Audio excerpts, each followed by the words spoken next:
for you a long time, and I'm paid less than Robin. Same job, same employer means equal pay for men and women. One day before America dishes out hard-earned dollars to the Internal Revenue Service, we mark Equal Pay Day, designed by supporters to point out what they believe is the inequality as they see it, what women and men are paid for the same job. As with anything, there are positive points to be made, but also those talking notes that obscure the entire truth and do always seek to color the debate. Let's get to it. Welcome to MidPoint. Assistant Professor of Business and Economics at King's College in New York City, Chair of the Program in Business and Finance, Bryan Brenberg, and Executive Director of the Independent Women's Forum and contributing author of Lean Together, Sabrina Schaeffer. Bryan, Sabrina, thanks so much for joining us today.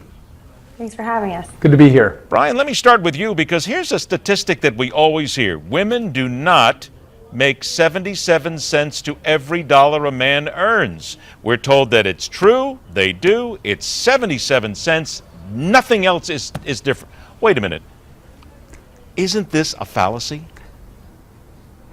It is. That number really is misleading. The 77 cents is simply comparing all women who work full-time to all men who work full-time. It doesn't account for a lot of really important differences, like what is your education background?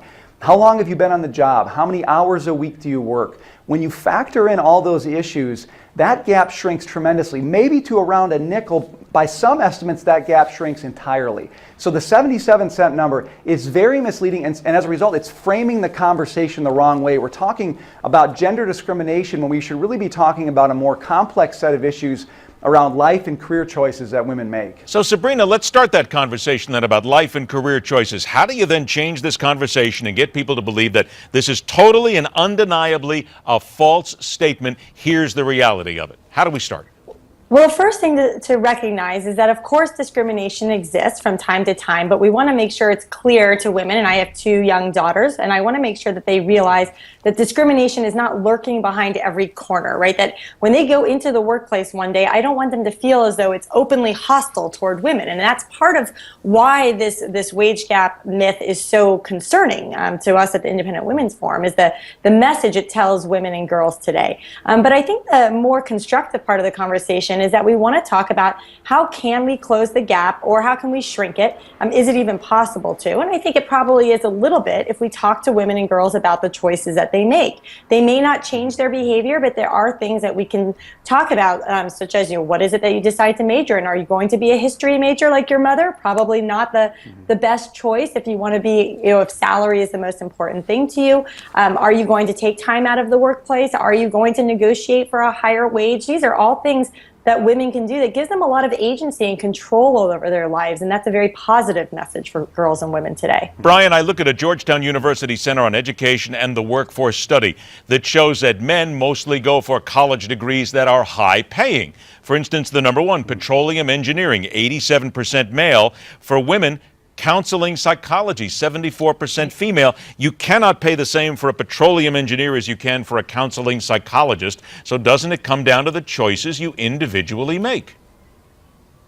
It does come down to the choices you make. It comes down to the choices you make with the degrees that you pursue. And look, not everybody pursues a degree because they want to make a pile of money. A lot of people pursue degrees because the work is fulfilling to them. There's a lot of non-monetary benefits to these particular degrees. It might provide more flexibility in your life. It might provide more personal interaction than you'd get with a job where you're working in engineering or accounting. And so we have to respect the choices people are making and start from the position that these are voluntary choices, and then ask, okay, how can we perhaps improve men's and women's decision-making around their career choices? But let's not forget that these are voluntary decisions. Sabrina, I got about 30 seconds left before we take a break, but isn't the bigger conversation we need to push forward is if you do exactly the same job, and if you are exactly the same qualified as a person, male or female, you deserve the same rate of pay.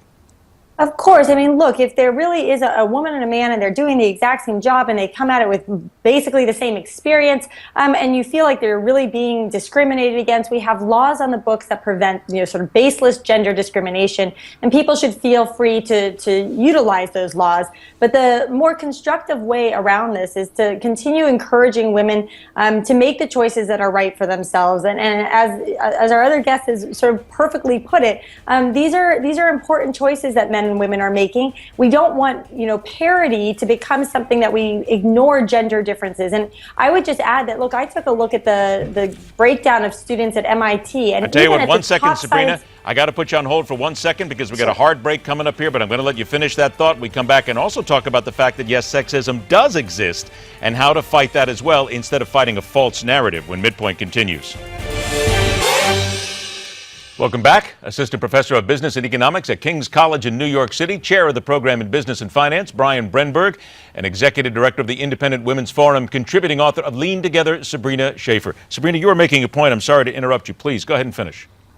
Well, we were just talking briefly about gender differences, and I wanted to point out that I took a look at what men and women at the top sort of science university in America, MIT, are majoring in. And even at a university like this, where you have some of the brightest minds in science, we're finding that women are choosing different majors than men there as well. Some are, many more sort of an overrepresentation in areas like architecture and the social sciences, even biology, while men are overrepresented in areas like computer engineering and petroleum engineering. And so I think it's so important that we take these gender differences seriously and consider what it would look like if we really were all the same.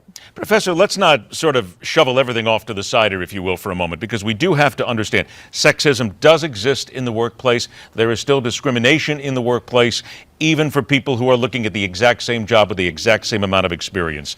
So then instead of continuing to throw out this bogus 77 cents for every dollar figure, how do women specifically fight it? But if you're being discriminated against, what have you got to do? Well, being discriminated against is a very complicated situation. There are legal ramifications to that. There's workplace safety ramifications to that. That's very complicated, and it depends on the context you're in. But I think it's much more productive for women generally to approach work saying, I'm going to have tough trade-offs to make, especially if I want to raise a family, especially if I have outside concerns outside of work. So how can I, at work, make the best possible decisions I can make and put myself in a position to succeed? How can I negotiate well? How can I get myself into stretch positions where I gain skill sets?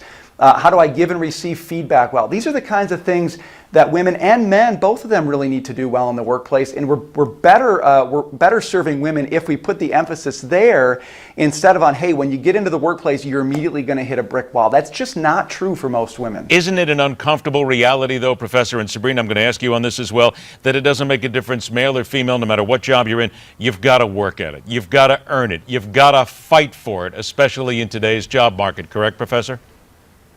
You absolutely do. And the truth is, when I talk to young women in my classes, they're not hungry to hear that there's some barrier between them and the things that they want to do. What they really want to know is, okay, then how do I succeed in the workplace? What are the temperaments? What's the characteristics? What are the skill sets? And so we serve them better, we motivate them better, we put them in a better position when we focus on the things that they can be doing and not the barriers that may or may not be there. And it looks like in most cases that barrier simply isn't there. Sabrina, this equal pay day, isn't this just in the eyes of many people perhaps just a lie perpetrated by one side? Well, I think for most people, and I wrote about this today for CNN.com, but I think most people realize that this is pure politics. The reality is that women voters are still highly desirable by both political parties, and that Democrats realize that this is a way that they can sort of maintain that small edge that they have with women voters at this point. The reality is that I don't think too many people, even on the far left, really believe that this wage gap is as big as it is. Most people qualify it now. Most people question it. I've been on plenty of shows with progressives who recognize that it's being grossly overstated, but they also recognize the value of those women voters, and they want to make sure that they don't lose them. Sabrina, 15 seconds. Is the war on women over, or should it be at least? It should be over. I don't believe it's over. I think it's changing gears. It's moving away from the issue of reproductive rights to something about the workplace. So we can expect to hear a whole lot more about pay equity, mandated paid leave benefits, and child care subsidies going forward to the 2016 election. Professor Brenberg, your take on that?